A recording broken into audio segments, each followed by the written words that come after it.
Bangkitnya kesadaran nasional di Indonesia pada awal abad ke-20 adalah katalisator bagi kemerdekaan Indonesia pasca Perang Dunia Kedua.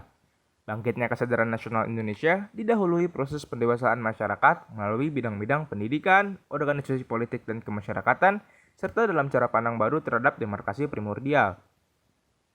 Organisasi Budi Utomo adalah salah satu manifestasi paling awal dari kemunculan benih kesadaran nasional Indonesia. Budi Utomo adalah organisasi pergerakan modern yang pertama di Indonesia yang memiliki struktur organisasi pengurus tetap, anggota, tujuan dan juga rencana kerja dengan aturan-aturan tertentu yang telah ditetapkan. Budi Utomo didirikan pada 20 Mei 1908 di Jakarta, yang mana tanggal tersebut kemudian dijadikan Hari Kebangkitan Nasional. Dipelopori oleh pemuda-pemuda dari Stovia, Sekolah Peternakan dan Pertanian Bogor, Sekolah Guru Bandung, Sekolah Pamong Praja Magelang, dan Probolinggo, serta sekolah sore untuk orang dewasa di Surabaya. Walaupun Budi Utomo merupakan organisasi pertama yang ada di Indonesia dan disusun dengan bentuk modern, namun demikian keberadaan Budi Utomo bukan hanya berdasarkan kejadian-kejadian di luar negeri yang akan menyadarkan tentang keadaan bangsanya, akan tetapi berhubungan juga dengan semacam organisasi yang ada sebelum tahun 1908. Pembentukannya berawal dari perjalanan Dr. Wahidin Sudirohusodo yang mengadakan kampanye di kalangan priai Jawa antara tahun 1906 sampai 1907. Tujuannya ialah meningkatkan martabat rakyat dan bangsa. Peningkatan ini akan dilaksanakan dengan membentuk dana pelajar atau student funds yang merupakan lembaga untuk membiayai pemuda-pemuda yang cerdas tapi tidak mampu melanjutkan studi. Budi Utomo dipelopori oleh pemuda-pemuda dari Stovia, Sekolah Peternakan dan Pertanian Bogor, Sekolah Guru Bandung, Sekolah Pamong Praja Magelang dan Probolinggo, serta sekolah sore untuk orang dewasa di Surabaya.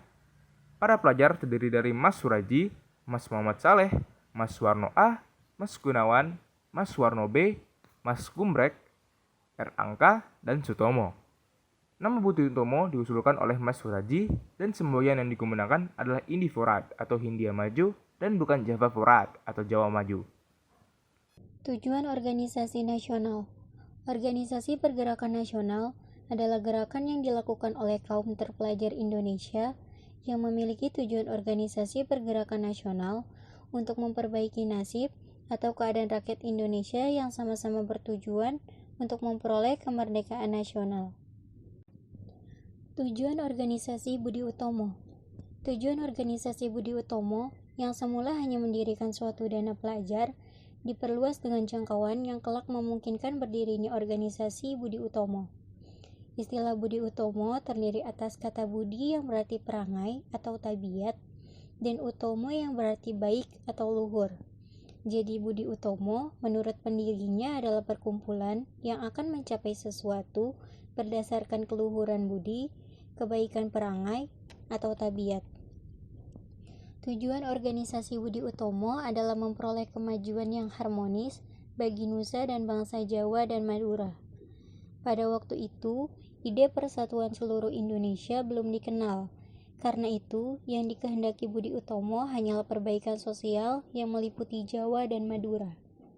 Untuk melaksanakan tujuan tersebut, ditempuh beberapa usaha. 1. Mengajukan pengajaran sesuai dengan apa yang dicita-citakan Dr. Wahidin. 2. Memajukan pertanian, peternakan, dan perdagangan. Yang ketiga, memajukan teknik dan industri. Yang keempat, menghidupkan kembali kebudayaan. Sifat organisasi Budi Utomo. 1. Organisasi Budi Utomo pada awalnya berdiri bersifat kooperatif atau mau bekerja sama dengan Belanda.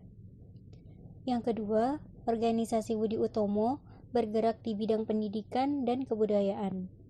Yang ketiga, pada tahun 1920, Budi Utomo menjadi organisasi politik yang anggotanya bebas dari kalangan mana saja. Yang keempat, tahun 1935, Budi Utomo melakukan fusi dengan PBI, Persatuan Bangsa Indonesia, yang sekarang menjadi Parinda atau Partai Indonesia Raya. Peran tokoh yang terlibat dalam organisasi Budi Utomo. Ada beberapa tokoh yang ikut terlibat dan berperan penting dalam mendirikan organisasi Budi Utomo. Tokoh-tokohnya adalah sebagai berikut. Yang pertama adalah Dr. Wahidin Sudirohusodo. Dr. Wahidin dikenal sebagai dokter yang dermawan dan suka bergaul dengan rakyat. Dengan begitu dirinya bisa merasakan dan menolong masyarakat yang kesusahan. Dr. Wahidin Sudirohusodo berperan sebagai penasihat, sekaligus motivator bagi Budi Utomo, sekaligus di kalangan pelajar Stovia. Yang kedua adalah Dr. Sutomo. Dr. Sutomo berperan penting dalam mendirikan organisasi Budi Utomo sebagai sebuah organisasi pelajar. Karena saat itu Belanda sangat melarang organisasi yang berbau politik. Bukan hanya Budi Utomo, Sutomo juga mendirikan Indonesische Studi Club yang melahirkan sekolah tenun, bank kredit, koperasi, dan sebagainya. Yang ketiga adalah Suraji. Suraji adalah orang yang mengusulkan nama perkumpulan dengan dua nama, yaitu Eko Projo dan Budi Utomo.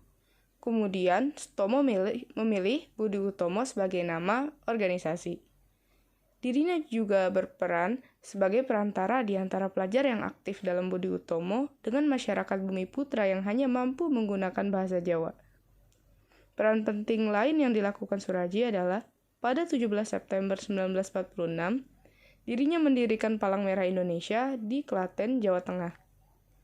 Yang keempat adalah Gunawan Mangunkusumo. Gunawan berperan sebagai sekretaris Budi Utomo. Dirinya sangat konsisten terhadap pendiriannya, bahkan menjadi penggerak dan motivator dari organisasi tersebut. Semua orang mengakui bahwa Gunawan memiliki kemampuan untuk meyakinkan orang atas gagasan dan pendapat yang dilontarkannya demi kemajuan Budi Utomo. Budi Utomo membantu bangsa dengan pergerakannya memperjuangkan suara pribumi, terutama kesamaan hak memperoleh pendidikan. Bahwasanya pribumi itu oleh Belanda dipandang sebelah mata. Oleh karena itulah, 3 serangkai yang membentuk Budi Utomo sepakat untuk berjuang mendapatkan hak untuk pribumi dalam memperoleh pendidikan. Dengan adanya Budi Utomo, ini diharapkan bisa membangun kualitas pendidikan yang lebih baik bagi Indonesia.